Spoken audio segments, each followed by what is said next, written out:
riesgos. Claro, grupos grandes. Yo soy la excepción. Yo, por ejemplo, al nacer pesé 3 kilos y pico, casi 4, y fijaros cómo estoy ahora. O sea, estoy hecho un palillo. O sea, no hay excepciones, tampoco nos lo tomemos así. El otro día hablábamos, Jordi, precisamente del tema de las jerarquías estadísticas, de los estudios y todo esto.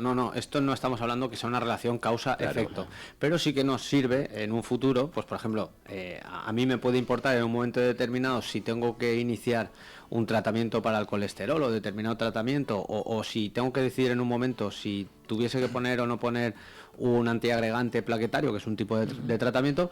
Hablen pues, en castellano. Una pastilla. Si tengo que poner una pastilla o no tengo que ponerla, pues a lo mejor en un momento determinado eso puede ser lo que me incline la balanza a decidir que esa persona, pues en otra persona en las mismas condiciones, pero que no sea bajo peso, a lo mejor, quiero decir, al final es un indicador. No podemos encontrar una relación causa-efecto porque los estudios en este sentido serían larguísimos, tanto como 60 años. Sí, y además también la culpabilidad, ¿no? A los padres y a las madres quitarles un poco esa culpabilidad de los que nos están oyendo, por ejemplo, bueno, eso lo hacían más nuestras abuelas, ¿no? O no sé si ahora todas las abuelas lo hacen, ¿no? Lo de embutir a los niños, ¿no? Que coma. Comer más, el niño ya está ahí, dice que no, y a comer más, ¿no? Y si se come 2 petit suisse, mejor que 1, ¿no? Y ahí viendo azúcar. Todavía tenemos que pelear con eso, con ¿no? abuelas y luego pues van cambiando las normas, igual que van cambiando pues desde posiciones para dormir, las recomendaciones van cambiando con el tiempo. ¿Sí? Entonces, cuando una persona ya tiene décadas de vida, pues con el nieto, pues a mí me dijeron que era al revés, y ahora me están diciendo que... Entonces hay que ir reeducando también a la población en función del cambio también de costumbres. Cambian con el tiempo, pero cambian incluso antes que las generaciones. Me refiero, dentro de una misma generación las recomendaciones pueden variar, vamos, rápidamente y bueno, por ejemplo, con el tema del colecho, con el tema de... Sí, es verdad. La alimentación mismo. Nosotros antes introducíamos la alimentación y teníamos una hoja que dábamos a los padres en cada revisión para que cada mes fuesen introduciendo una cantidad determinada de alimentos o un tipo determinado de alimentos. Ahora ya hemos cambiado y ya dicen que no, que a partir de los 6 se puede introducir todo prácticamente de golpe, carne, fruta, verdura, pescado, legumbres, huevos, que no hay ningún problema, que si tiene que hacer alguna alergia la va a hacer igual, independientemente de cómo introduzcas el alimento. ¡Hala, todo! Entonces, cuando te viene una madre a la cual le diste una hoja, no lo sé. A probar, a pincharle por todos lados a saber de qué es. Hace 4 años lo haces de una manera y el mismo médico, el segundo hijo, 4 años más tarde lo haces de otra, se lo tienes que explicar. Sí, no, por eso digo que al final la medicina y la ciencia siempre hay que verla con escepticismo. Al final lo que nos dicen las evidencias y lo que nos dicen los estudios más recientes y teóricamente, metodológicamente mucho mejor diseñados, son los que nos permiten pues cambiar esas recomendaciones. Y también el cambio de hábitos y de costumbres, porque yo ahora le preguntaría al doctor Miranda, ¿en los niños adolescentes también está aumentando el colesterol? Se está así como... Sí, la pregunta es orientada... ¿Obesidad también en los niños? No, la pregunta es relacionada con el colesterol. Relacionada con el colesterol, porque todos los que estamos aquí en la mesa prácticamente tenemos la misma edad, ¿no? Que levante la mano el que no tenga un amigo que no se esté tomando la pastillita del colesterol. O sea, que levante la mano. Entonces... yo tengo una duda relacionada con los adolescentes, los niños. ¿Esto se está gestando una epidemia del colesterol o qué es lo que está pasando? Que los adolescentes son pacientes muy especiales en todos los sentidos. O sea que, la nieve y la adolescencia son los únicos problemas que desaparecen si les das el tiempo suficiente por sí mismos, ¿no? Pero es una fase de ir contra lo establecido, es una fase de afirmación personal, es una fase que tú le dices tienes que comer esto que es lo sano, pues automáticamente van a comer lo contrario. Comidas rápidas, poco tiempo, entonces claro, eso se refleja, ese tipo de alimentación se refleja comparado con otros digamos pasa a futura digamos en edades más avanzadas, luego no se manifiesta digamos a una edad temprana. No, luego se regula y las consecuencias del colesterol tampoco son inmediatas, o sea, el hecho de que tú tengas, salvo que tú tengas un problema grave de hipercolesterolemia familiar, en la infancia nosotros no tenemos problemas de colesterol, lo vemos, lo medimos, pero sabemos que esto la factura se pasa más adelante. Entonces, el que tengan o no tengan en la adolescencia no es un problema. El problema es si después de la adolescencia persisten los malos hábitos y se convierte en un adulto con malos hábitos de por vida. Eso sí es un problema. De hecho, a nivel general, en la infancia no existe protocolizado que se tenga que realizar un análisis de sangre, por ejemplo. Sí que es verdad que estas determinaciones se realizan de forma oportunista, es decir, pues si hay que hacer un análisis por X motivo, se aprovecha y se miran determinados factores, o evidentemente si existe un componente familiar o existe una enfermedad que justifique que se tenga que hacer un análisis. Pero ya lo digo para todos esos padres, madres que estén inquietos si tienen el colesterol alto, si no lo tienen, realmente no existe una recomendación de un cribado general, de una determinación de colesterol, ni de niveles de hierro, no hay por qué realizar un análisis de chequeo porque sí en una persona que es joven. Estos chequeos se introducen más adelante y empiezan a ser necesarios, sobre todo más a partir de los 40, pero previamente se hace de forma oportunista y bueno, evidentemente si hay una indicación médica sí, que ningún adolescente aproveche tome mi palabra para decir no me tengo que hacer el análisis, no. Pero son oportunistas, no. ¿Por qué? Porque pues varían mucho estos niveles y realmente tampoco sabemos cómo manejarlos clínicamente. Evidentemente si lo detectamos pues probablemente lo tratemos, pero que alguien tiene que comer bien, independientemente del nivel de colesterol que tenga, esa recomendación yo no la cambio. La vida saludable, ¿no? Y hacer actividad física, etcétera, ¿no? Ejercicio y deporte, creo que ejercicio, deporte y hábitos saludables, creo que todas las recetas podrían incluir eso al final. Que eso es medicina, ¿no? Eso en los niños o desde muy pequeños también es importante, no sé si en la consulta lo abordan, porque ahí debemos ser los padres, ¿no? Los que intentemos que desde pequeños tengan ese hábito del deporte. Sí, si no el deporte, por lo menos el ejercicio físico. Sí.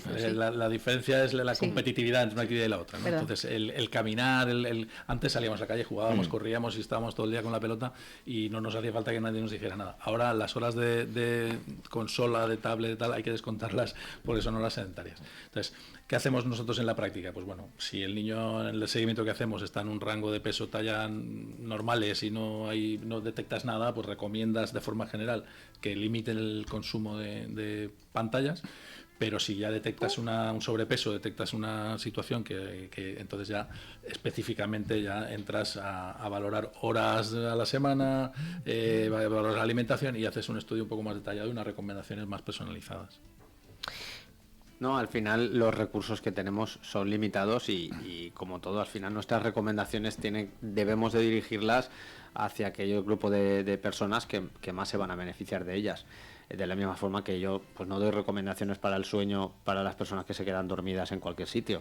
Lo doy en personas que tienen insomnio. Pues esto es igual, si el desarrollo está siendo un desarrollo saludable, un desarrollo normal, evidentemente las recomendaciones aplican, pero nosotros vamos a insistir más en aquellas personas que detectemos que puede haber un problema.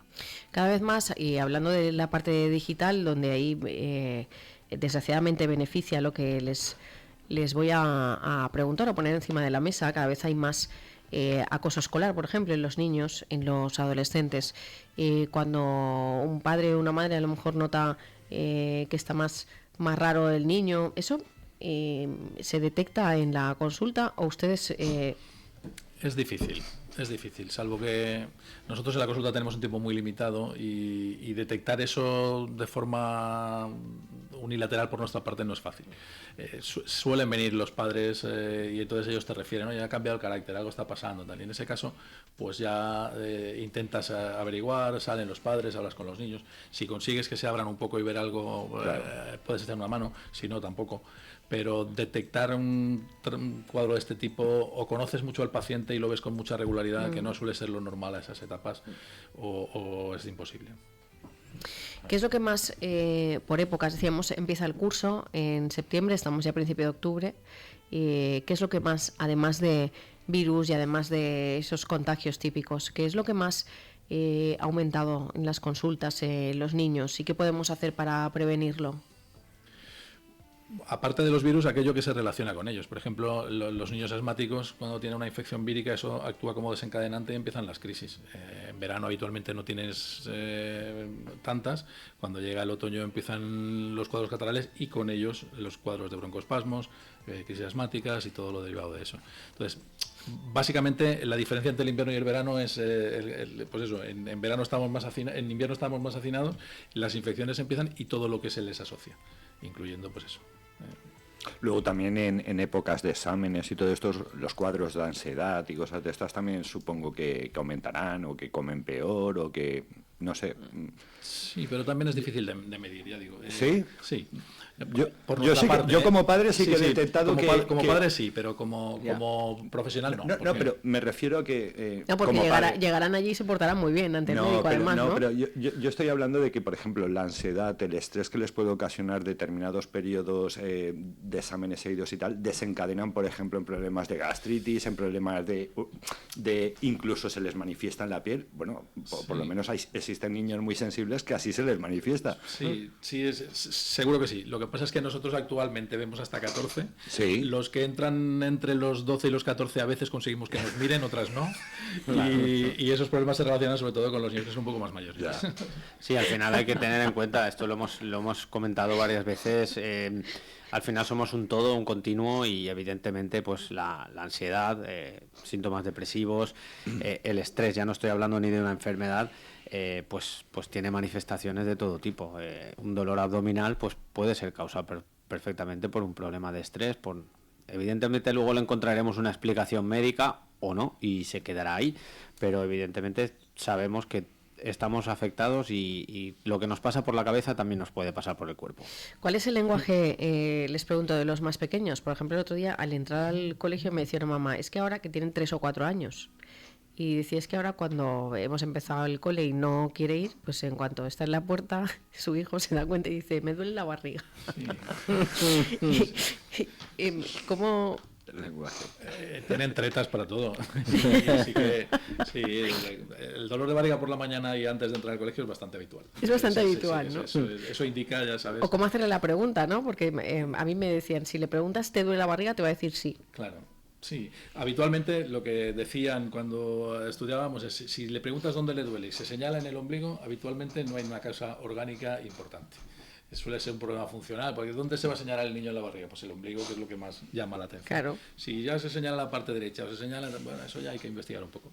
Pero normalmente, aunque cuadros graves puedan empezar en el ombligo y no puedes despistarte, pero habitualmente el dolor que no se acompaña realmente de una cara de dolor y que la localización es difusa y que en cuanto vuelve a casa se le pasa, pues eso ya sabes. Sí. Buen truco. No, evidentemente, pues si de repente se entretiene, se pone a jugar, se va por ahí, está saltando, está corriendo, está alerta, está consciente, le apetece comer solamente lo que le apetece y no lo que no le apetece, al final son todo pues cosas de la voluntad que el niño a la que se despista pues se le olvida el dolor que tenía, que a lo mejor lo tenía de verdad, insisto, no tiene por qué ser una excusa. Era flato, me voy a poner de parte de los niños porque hay un problema que es muy recurrente y yo creo que tienen toda la razón del mundo, que es el peso de las mochilas. O sea, es abusivo muchas veces el peso que llevan los críos en las mochilas cargando con unas cantidades ingentes de libros y de peso. O sea, yo creo que deberíamos de articular algunos mecanismos para que los niños no fueran tan cargados porque, bueno, yo es lo que percibo y lo que veo, no solamente con mis hijos, sino en la calle. O sea, que al final alguno va a tener verdaderos problemas musculoesqueléticos de llevar ese peso, ¿no? No, pero estamos mezclando mucho tipo de poblaciones, entonces sacamos de los 3 años a los 12, 13, 14 años. Eso es porque no le quieres llevar la mochila a tu hija, que te estoy viendo, mochila. Las ruedas, ¿no? Las ruedas, por eso las llevan con ruedas, ¿no? Inventaron las ruedas. Hábleme, doctores, más allá del día a día, todo lo que estamos hablando que es actualidad y que interesa a los papás que nos están escuchando. Háblenos un poco más allá de lo que es la cotidianidad y del día a día, por ejemplo, en materia de investigación. Conozco que nuestros doctores de hoy, tanto uno como otro, pues hacen estudios, hacen investigaciones, ¿dónde se publican, dónde no, en qué sentido van? Bueno, eso depende de la inquietud de cada uno. Lo que sí, nosotros en el hospital nuestro, en pediatría, llevamos una línea de investigación con la alimentación precisamente de los lactantes, composiciones, efectos de introducir determinado tipo de suplementos en la composición de la microbiota. No puedes averiguar a largo plazo qué es lo que se produce, pero sí a corto y bueno, hay una línea de investigación que no está apoyada por la Fundación Vitas, que nos echa una mano económicamente y soporte material, y luego los resultados los publicamos en las revistas especializadas sobre el tema. O sea que Y se hace uso, ¿no? Para los pacientes, por ejemplo, si ustedes han hecho una investigación sobre algo determinado y hay algún paciente que lo necesita o que lo va a necesitar. Sí. La investigación clínica es uno de los pilares fundamentales hoy en día del desarrollo de la medicina. O sea, que aparte de la carga asistencial, que es grande, pues uno intenta buscar siempre un hueco para la investigación y aumentar un poco los conocimientos sobre los campos en los que trabajamos cada uno.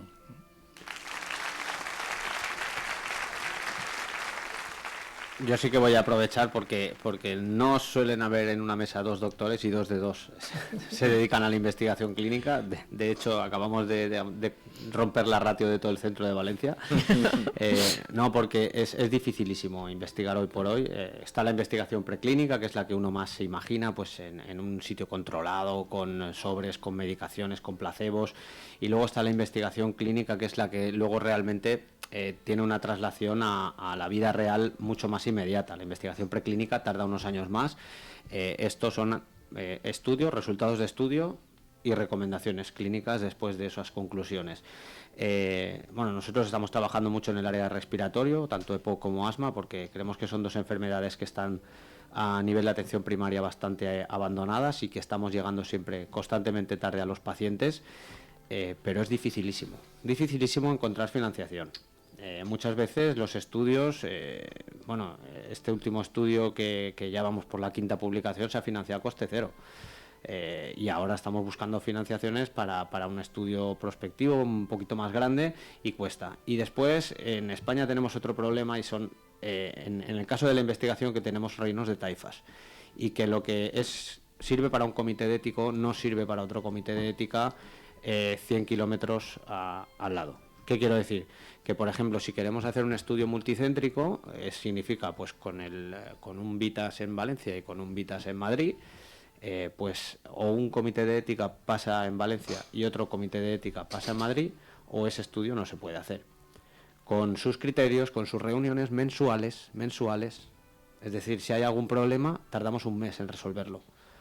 Y todo esto para empezar.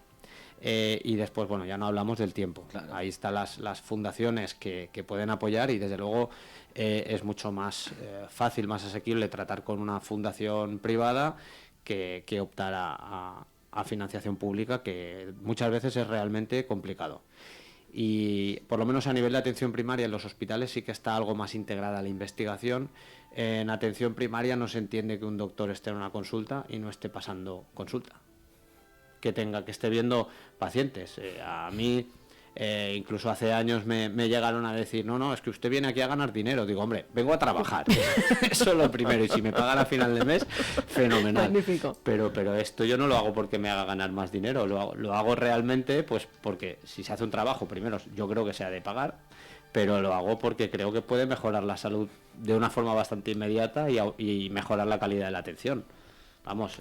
Es lo que hay iluminados por ahí también, gente muy desagradable, pues no hay que hacerles caso y ya está, porque, en fin. No, pero es realmente difícil y cuando ves un estudio llevado a cabo por científicos, ya realmente creo que se le debe reconocer el mérito, porque es que hasta que ese estudio ha visto la luz, la cantidad de pasos han sido más difíciles casi los pasos que hacer el estudio. Van por la 5ª publicación y eso, ¿dónde se publica? En revistas especializadas. Esto hay revistas a nivel nacional, revistas internacionales, las más famosas el Nature, el New England Journal, el JAMA, quiero decir, son el Lancet, son revistas que a lo mejor suenan a la población general, pero que para nosotros tienen realmente gran impacto. ¿Y las ven los profesionales médicos?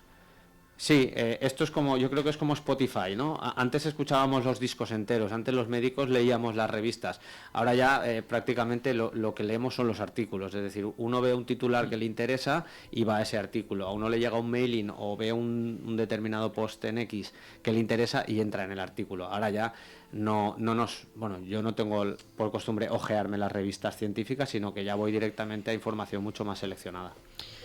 Doctor Miranda, quería añadir.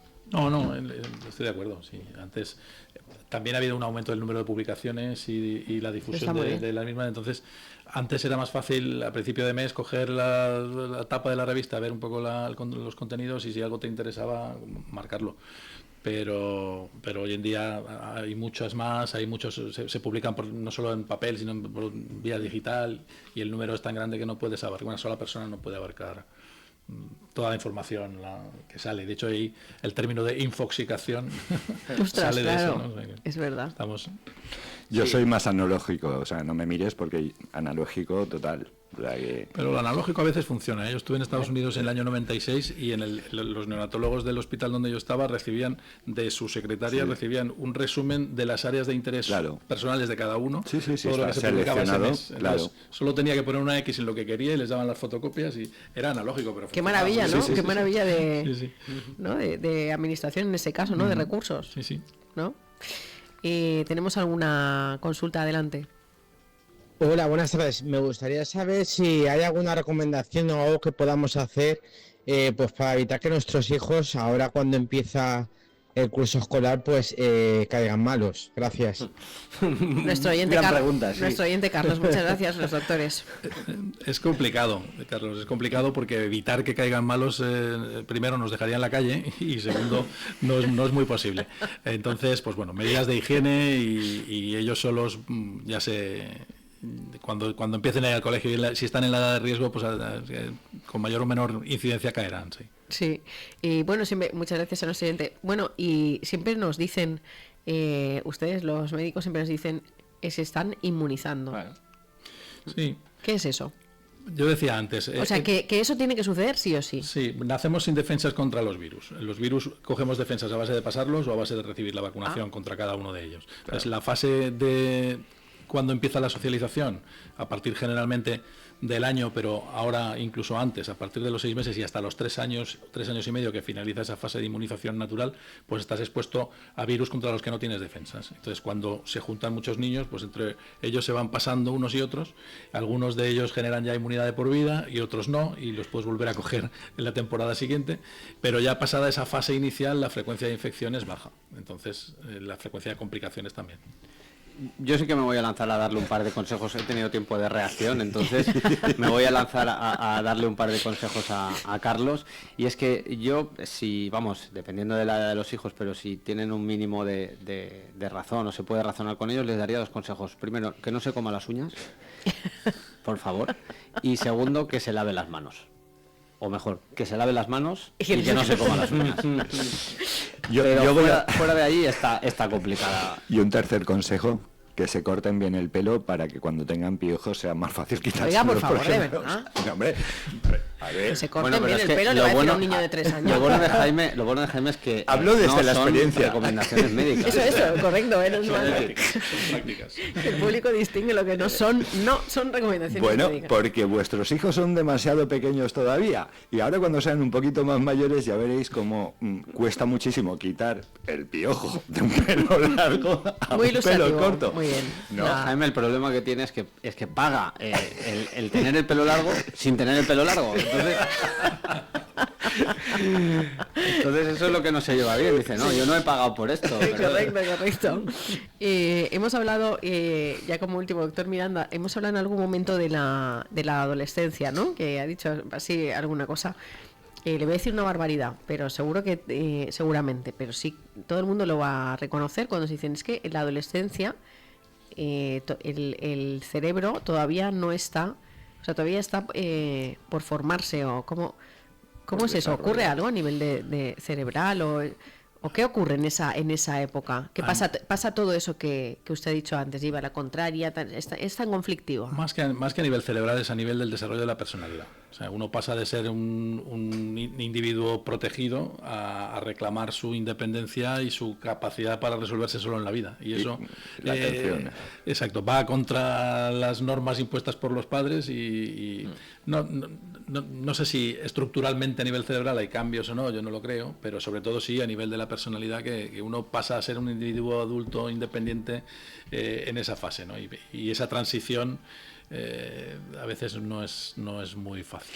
Y en eso hay una edad, porque también se dice, no sé si erróneamente, es que ahora se hacen adolescentes antes, donde antes éramos más inocentes, ahora los niños se hacen mayores antes. Se hacen mayores antes, entre otras cosas, porque tienen mayor contacto entre ellos antes también. Las redes sociales han adelantado el contacto entre ellos. Antes un niño varón con 12 años pues prácticamente jugaba con los cochecitos en casa. Hoy en día un niño varón con 12 años tiene su teléfono, está en contacto con todos los amigos, entre todos. Entonces se han adelantado los plazos. Igual que se han adelantado hormonalmente, por ejemplo, los plazos de la pubertad precoz, se va adelantando la edad de la pubertad precoz en las niñas, porque la edad del inicio de la menarquia también va bajando, ¿sí?, en promedio, y lo que es el desarrollo de la adolescencia también está adelantándose poco a poco, porque el contacto entre ellos también hace que socialicen más. Esa socialización, la salida del cascarón, digamos, se haga más pronto. Sí, pero bueno, luego también parece ser que se mantiene esa adolescencia. Se larga más, ¿no? Hasta los 20. Hasta los 40. No, tenemos el caso inverso, luego cuando están, digamos, ahí arriba y en altos cargos y tal, dicen, me cago en la leche, parece que esté menguando su cerebro, ¿no? O sea, oiga, por favor, de verdad. Si no ponemos la puntilla, tiene su explicación científica también, ¿no? El curioso caso, ¿no? El curioso caso de... Y lo que decía al principio, ya como último les pedí una conclusión, ¿hasta cuándo vamos al pediatra? O porque si es nuestro pediatra de confianza, aunque nos hagamos mayores, es nuestro médico.